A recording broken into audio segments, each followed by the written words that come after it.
noite a todos. Que bom que você escolheu estar na casa de Deus nessa quarta-feira.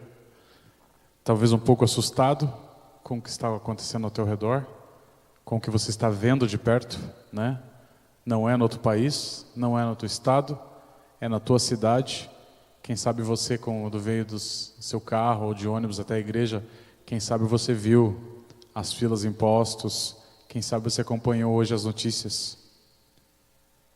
E eu gostaria de convidá-lo, hoje é culto de oração, a mais uma vez orarmos ao nosso Deus, para então abrirmos a palavra dele. Querido bom Pai, Senhor, temos visto algumas coisas acontecerem, coisas que podem e talvez nos impactarão, Senhor. Por favor, Senhor, sei com essas coisas que acontecem, ajuda-nos também a despertar-nos para isso, Senhor, e que nós possamos também ouvir, saber da sua intervenção através dos teus filhos, aqueles que talvez já estejam sofrendo com isso, com esse caos, com essas coisas que estão acontecendo, que possam ter a tua proteção, o teu cuidado. Olhe por esses filhos agora, em nome de Jesus, que pedimos e agradecemos, também pelo culto dessa noite. Amém. Você se preparou para vir aqui? Não sei se você veio direto do trabalho, não sei se você passou em casa, se você tomou seu banho, se você jantou, se você fez algo antes. Mas a gente vai conversar um pouquinho hoje sobre preparo, sobre preparar. As mulheres, normalmente, e alguns poucos homens, sabem o que é preparar uma comida, né? Eu sei de alguns aqui que, inclusive, comercializam alimentos, né? Pão, biscoito. Mas o que é preparar em casa uma comida? Você lembra, quem sabe, não só da sua esposa ou da sua mãe, mas quem sabe você lembra da sua avó preparando algo gostoso para a família, quem sabe num domingo, no final de semana, aquele cheiro, quem não jantou com água na boca, né? Aquele cheiro de talvez uma cuca, um bolo de fubá, né? Alguma coisa assim. Minha avó fazia bolacha de fubá. E quando o pessoal chegava em casa, os primos se reuniam, era uma única forma de deixar aquela criançada quieta. Era com aquela bolacha que foi preparada. Outra coisa de preparo também, eu sou filho de pintor. Antes de pintar uma parede, o meu pai tinha que prepará-la. E preparar também o ambiente. Tinha que preparar também a tinta, né? Ela não pode simplesmente ser aplicada. Hoje em dia já vem um pouco mais, já avançou um pouquinho, mas ainda tem que se preparar, tem que diluí-la um pouco, tem que preparar o ambiente, tem que tirar as luminárias ou então encapá-las para você poder contornar. Então há todo um preparo para se fazer algo. E a gente vai ver algumas coisas na Bíblia hoje a respeito de preparo. E eu já começo deixando uma interrogação. Estamos preparados? Olha o que a gente estava conversando aqui no grupo, que eu falei na oração, e acredito que até alguns de vocês, o grupo de vocês também falaram, sobre as coisas que estão acontecendo. Eu repito a pergunta. Estamos preparados? Para o que será que estamos preparados? É isso que a gente vai conversar um pouquinho na Bíblia. Mas para preparar, nós vamos lá do princípio, bem do princípio mesmo. Eu vou te convidar para você abrir a Bíblia lá em Gênesis. Nós não vamos ler todos os capítulos, todos os versos ali do início de Gênesis, mas a gente vai acompanhar pelo menos ali o início da história, o que aconteceu, como que tudo isso que a gente vê hoje foi preparado. Então em Gênesis 1:1, o primeiro verso da Bíblia fala assim: no princípio criou Deus os céus e a terra. Deus começou a preparar o ambiente. Os próximos versos, se você for acompanhando, relatam de que Deus foi criando coisas, criando itens.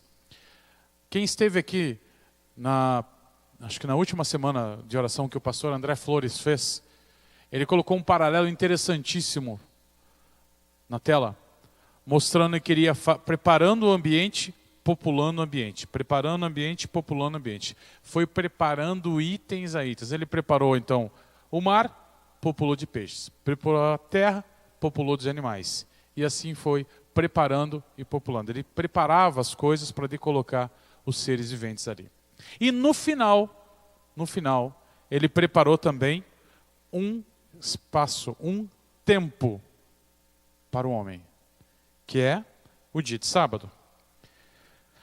Na sua Bíblia e na minha Bíblia, a gente pode ver então que do capítulo 1 inteiro, ele percorreu ali, ele criou o homem no verso 26, você pode acompanhar ali, ele fala que também façamos o homem à nossa imagem, ele criou o homem.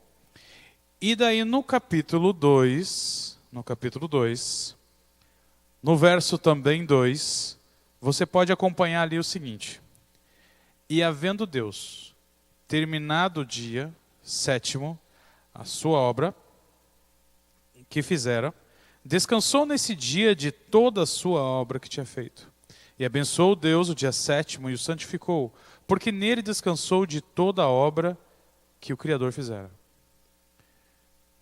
Ele preparou e fechou então a criação com a chave de ouro, que era o sábado.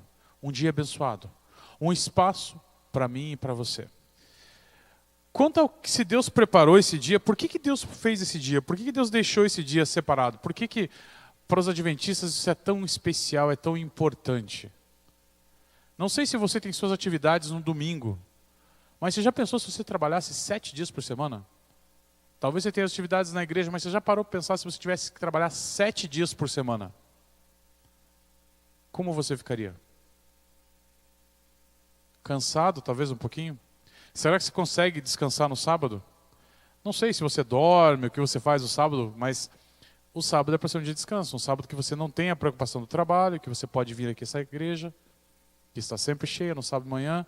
Você pode vir aqui, pode ter os seus momentos de comunhão com Deus e com os irmãos, e depois você tem a tarde, às vezes tem programa, às vezes não, você pode fazer outras atividades, e então este é o sábado, um dia para você ficar com a sua família e principalmente com Deus.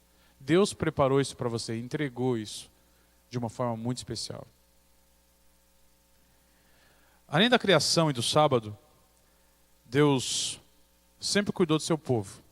A Bíblia discorre então depois, dizendo sobre toda uma história do povo que já começou pecando na sua primeira geração. Logo após o pecado, já houve a promessa de um Salvador, de alguém que viria e seria aquele que remiria todo o povo, seria aquele que cuidaria, que seria o Salvador do povo.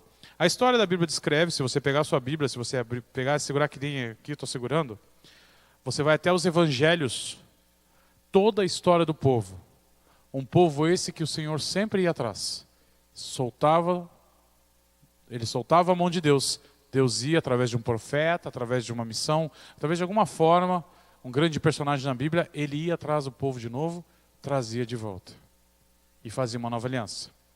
O povo ia lá e quebrava a aliança, trazia de volta. Aí você pensa comigo assim, que povinho terrível que se afastava de Deus. Que Deus fazia tanto, se afastava. Eu não sou assim. Será que eu não sou assim? Será que eu não tenho todos os cuidados de Deus e eu não me afasto, não quebro essa aliança? E depois eu venho aqui na igreja, quem sabe, num sermão maravilhoso, em que o pastor prega e faço apelo, e eu atendo apelo de novo. Não, agora vamos entregar, agora vai ser diferente. A partir dessa semana vai ser diferente, eu vou ficar melhor com Deus.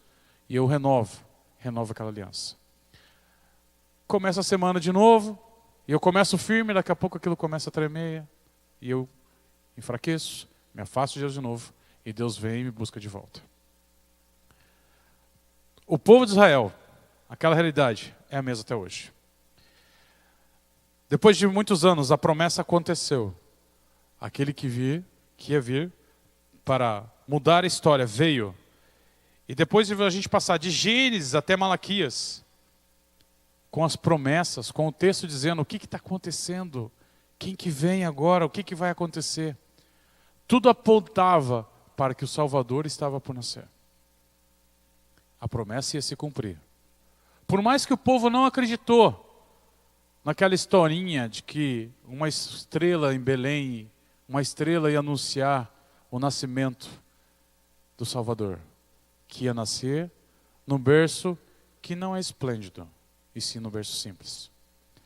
Mas alguém teve uma missão muito importante de preparar o lugar. Preparar a vinda do Filho do Homem. Quem será que preparou isso?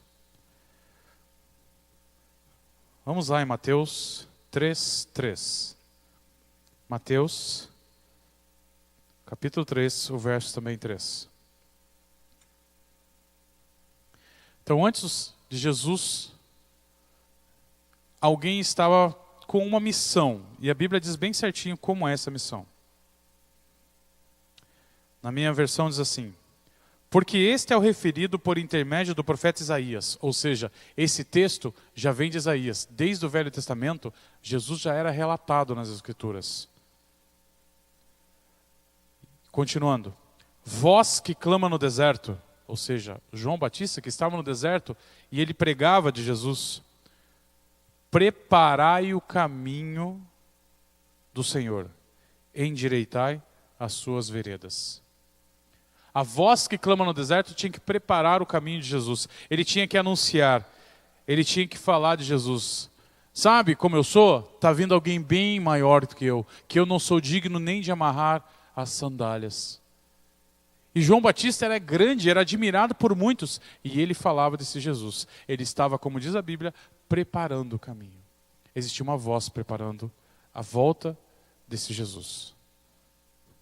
Isso é a missão, foi a missão de João Batista. Esse mesmo João Batista, que era primo de Jesus,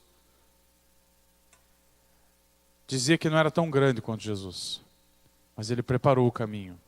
Ele foi falando, foi pregando desse Jesus. Preparou, sabe aquela expressão, preparou o terreno? É isso que ele fez, para a primeira vinda de Jesus. Essa foi a missão de João Batista. Ele batizava, ele pregava e ia falando do que ele conhecia.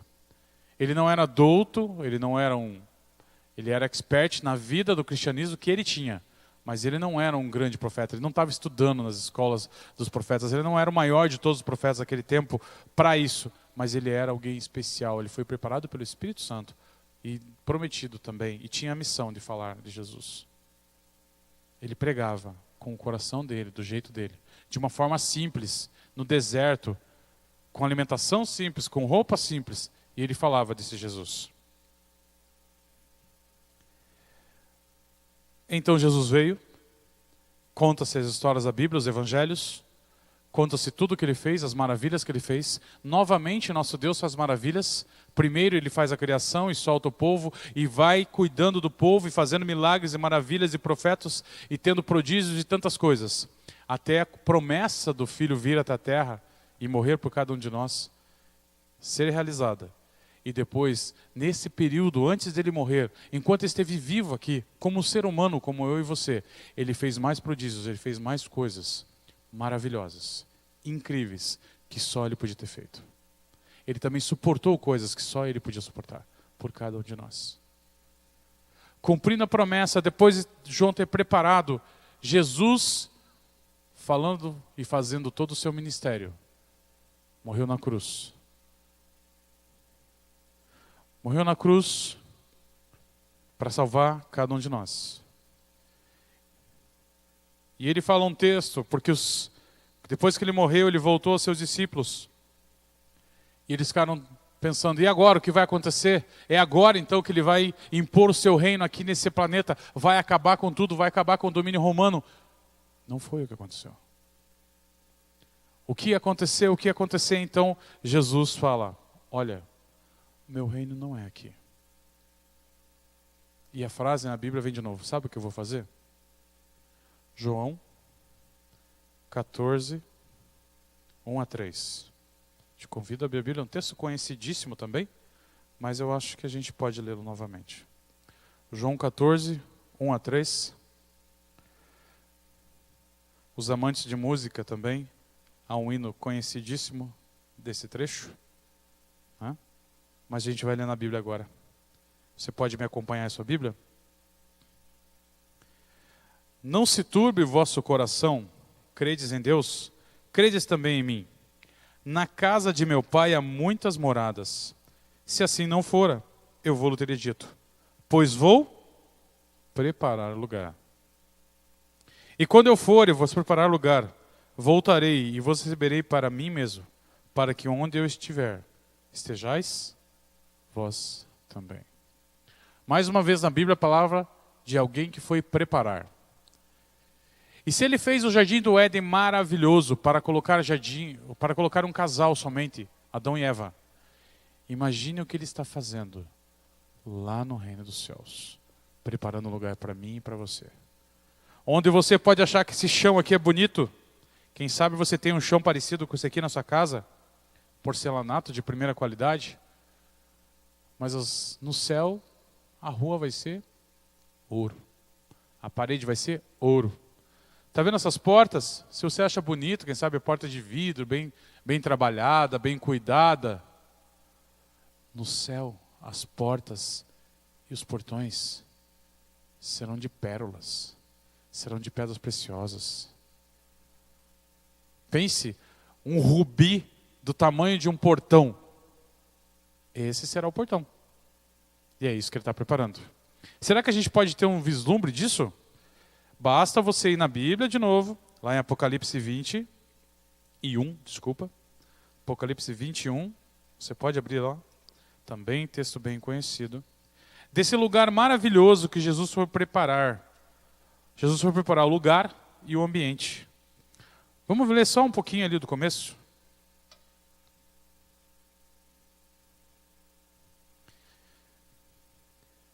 Aqueles que casaram, aqueles que aguardam um casamento, sabem que qual que é? O homem se arruma todo, né, para casar, mas quem que é o principal ponto, foco do casamento? Quem é homens? Quem foi? Quem foi no seu casamento? Né? O homem está ali, bota um fraque, bota um terno, não sei o quê, e aquela que vem de branco é o ponto. Ela se prepara.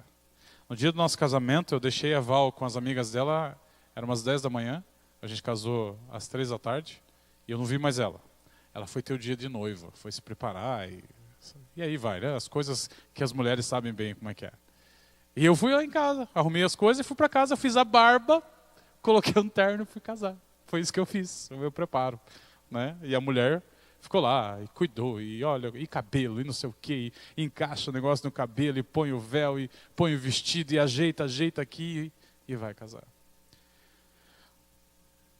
E o que fala João de Jerusalém? Vi um novo céu, uma nova terra, pois o primeiro céu e a primeira terra passaram e o mar já não existe. Vi também a cidade santa, Nova Jerusalém, que descia do céu da parte de Deus, ataviada como noiva, adornada para o seu esposo. A cidade estava toda enfeitada. Estava não, estará. É essa cidade que eu quero ver. Ela já é bonita.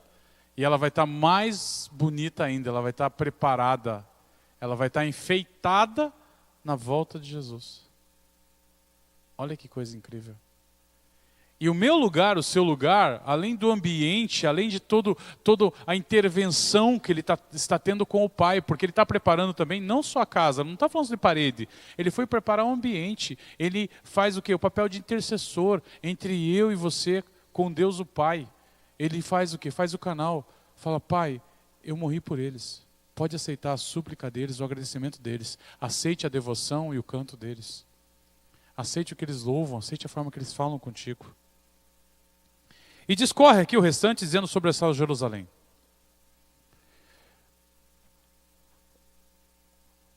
A vinda de Jesus, a primeira vinda, foi um marco tão grande na história que zerou o calendário. Tá certo? A gente tem antes de Cristo, depois de Cristo. O calendário vinha em ordem regressiva e depois ele começou a ser progressiva. A segunda vinda com certeza será um evento maior ainda. A obrigação minha e sua é de preparar o caminho dele. Essa é a obrigação minha e sua. Assim como João Batista preparou a primeira vinda, profetas como Isaías preparou a primeira vinda de Jesus, eu e você temos a obrigação de prepararmos a segunda vinda. Mas eu não sei pregar, não sabe pregar? Você não sabe contar que Jesus criou um mundo, que o lugar era perfeito. Você não sabe falar que Jesus sempre teve misericórdia do seu povo. Você não precisa ser um grande pregador para dizer o que Jesus fez pelo povo de Israel. E principalmente o que Jesus faz por sua vida, cuidando de você, da sua família, tendo cuidado por você. Eu acho pouquíssimo provável você não ter nada para dizer que Jesus um dia cuidou de você. Dificilmente você não vai ter uma lembrança dizendo que Jesus um dia te pegou no colo. Nada melhor que a pregação do Evangelho do que você falar daquilo que Jesus faz na sua vida. E daquilo que você conhece na Bíblia, mesmo sendo pouco. Você não precisa ser alguém que tenha uma oratória perfeita, mas alguém que fale daquilo que Jesus significa para você. Meus filhos foram batizados nesse tanque aqui já, com 8 e 9 anos. Eu perguntei, como que uma criança pode ser batizada tão cedo? Não posso deixar. Como pai, eu não posso deixar. A gente teve alguns eventos com o Clube dos Aventureiros, e eles perguntaram assim, você quer que teu filho explique profecias, ou que teu filho esteja preparado para batizar, simplesmente se ele sabendo exatamente quem é Jesus na vida, no coração e na família dele? Se ele sabe isso, ele está pronto para se batizar. E eu falei, é isso? Sim, é isso. Depois ele vai aumentando, porque eu e você também, nós estamos aumentando e mudando. Essa escadaria aqui só pode ser percorrida se for um degrau de cada vez.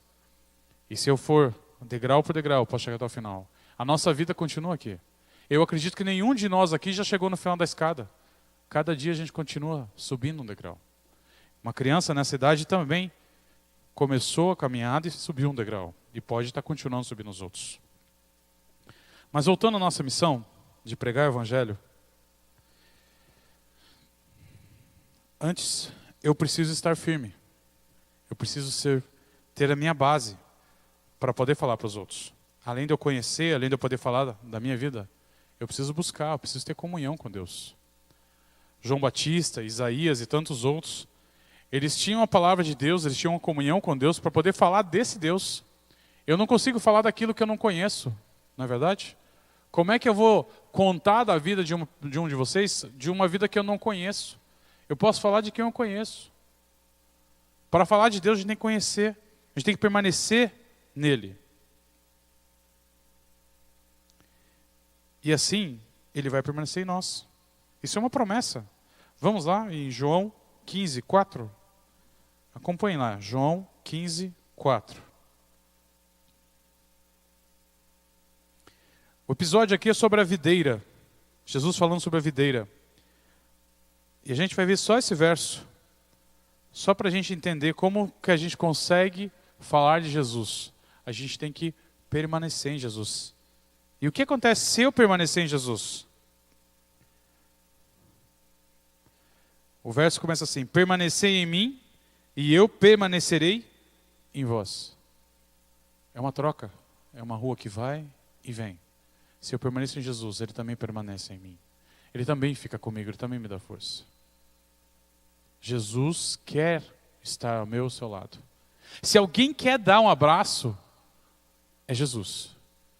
Ele quer muito mais te dar um abraço do que você quer dar um abraço nele. É impressionante, é um amor de pai mesmo.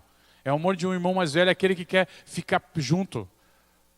Só Deus, só Jesus para ter isso, para que Ele está do teu lado, de qualquer forma, sempre, sempre.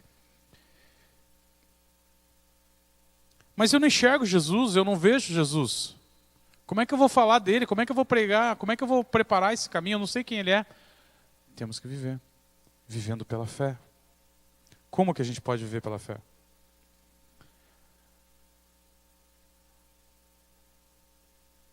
Tendo essa comunhão com Ele, estando com Ele. Não tem outra forma. A gente tem que estudar a Bíblia, a gente tem que ler isso, tem que tentar entender para que isso possa viver na nossa vida. E Ele quer habitar em cada um de nós. Outro detalhe, como que eu vou pregar também? Eu não sei o dia da volta de Jesus. Eu não sei, mas eu devo pregar. Eu devo ter fé. E falando dessa volta de Jesus, porque isso vai acontecer. Os acontecimentos estão aí mostrando. As coisas ao redor estão nos mostrando o que está acontecendo. O mundo pode entrar em causa a qualquer momento. Coisas pequenas, coisas grandes estão por acontecer. E entra em caos. E eu e você estamos preparados? A Bíblia fala, vigiai e orai. A gente tem que estar vigiando, constante vigilância, para que a gente saiba o que é, quando é que ele vem. Exatamente a gente não sabe, mas os acontecimentos estão relatados na Bíblia. E só lendo, só estudando, para a gente saber o que cada item vai acontecer, para a gente saber que realmente está próximo. E quanto mais a gente lê, quanto mais a gente vê, mais a gente entende que realmente está próximo. Ao mesmo tempo que você vê coisas na televisão terríveis, você vê uma televisão chamada Novo Tempo. Você vê uma rádio, você vê pregações, o evangelho sendo pregado a todo mundo, está acontecendo. Isso está acontecendo. Eu e você temos que fazer parte disso, para poder morar nesse lugar que Jesus foi preparar. Eu e você precisamos preparar isso também, precisamos ter a nossa pontinha de colaboração nisso. Como é que eu faço isso? Vamos para outro texto bem conhecido, Mateus 28. E eu não posso terminar sem falar disso. Mateus 28, 19 e 20.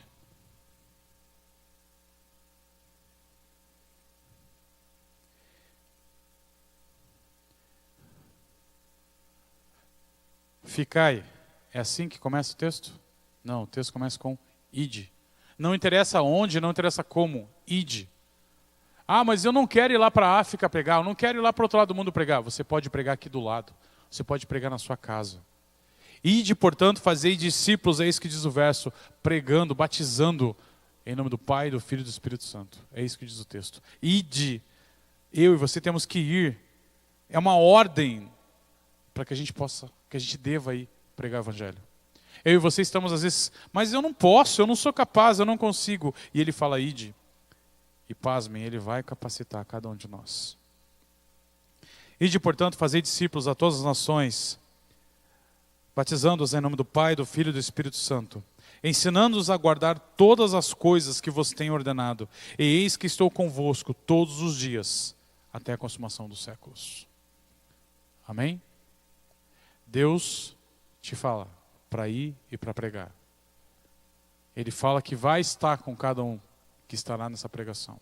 Ele fala que vai estar para sempre com cada um que vai pregar esse evangelho. Eu termino com um apelo. No sábado, falando em preparar, tem um pessoal ali na sala do lado preparando o material para ser distribuído. No sábado. Os Vivos da Esperança. A gente fez um trabalho de preparação em alguns condomínios aqui ao lado. A gente falou com alguns porteiros, a gente vai entregar os livros direto na portaria, com uma cartinha da apresentação, para poder levar esse projeto às pessoas.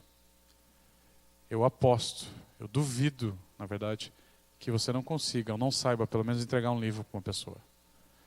E a gente já ouviu tantas e tantas histórias de que um livro pode transformar. De que um livro pode fazer muito por alguém que ainda não conhece Jesus. Esse livro tem uma abordagem impressionante para os tempos atuais, nessa questão de depressão em mente. Nesse sábado eu te convido a estar aqui para participar disso, do Impacto Esperança, para pregar esse evangelho. As casas ao redor e você levar. A outra parte do projeto é você levar livros para o seu condomínio, para os seus vizinhos, entregar esse livro e dizer, ó, eu sou dessa igreja, te dar um presente.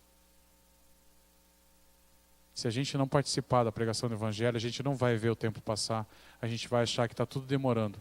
E quando a gente menos vê, Jesus vai estar voltando. A gente não vai estar alerta para ver o caos, para ver se as coisas estão acontecendo. Essa é a nossa missão.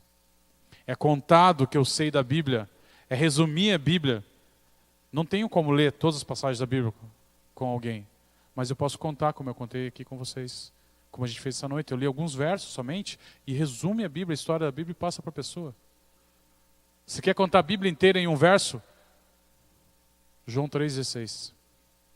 Você conta a Bíblia inteira em um verso. É isso que nós vamos fazer. Eu queria te convidar agora, então, para colocar em pé, para que nós possamos orar por nossas vidas, para que Deus continue preparando o nosso caminho e que nós possamos ser instrumentos para preparar também a segunda vinda de Jesus. Santo Deus, graças te damos, Senhor, porque o Senhor fala a nós cada dia. A sua Bíblia tem histórias maravilhosas. Tem o relato da primeira e a promessa da segunda vinda sua, Senhor. Queremos, assim como João Batista preparou a primeira vinda, nós queremos fazer parte do povo que vai preparar, da voz que vai clamar, da voz que vai falar a todos, Senhor, que em breve Jesus voltará. Senhor, coloque em nós esse desejo ardente, essa vontade, essa força. Capacite-nos, Senhor, para que possamos fazer parte disso. Obrigado pelas promessas dentro da sua palavra, que a gente possa firmar cada vez mais sua palavra, ouvir e fazer o que está para nós como missão. Nos ajude, nos abençoe, leva-nos agora também em segurança para nossos lares, e que possamos refletir, Senhor, em fazer parte dessa missão. Em nome e por amor de Jesus que pedimos e agradecemos. Amém.